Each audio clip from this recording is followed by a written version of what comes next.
తరలి రాద తనే వసంతం తన దరికి రాని వనాల కోసం తరలి రాద తనే వసంతం తన దరికి రాని వనాల కోసం గగనాల దాకా అలసాగకుంటే మేఘాల రాగం ఇలా చేరుకోదా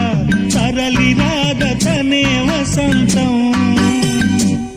తన దరికి రాని వనాల కోసం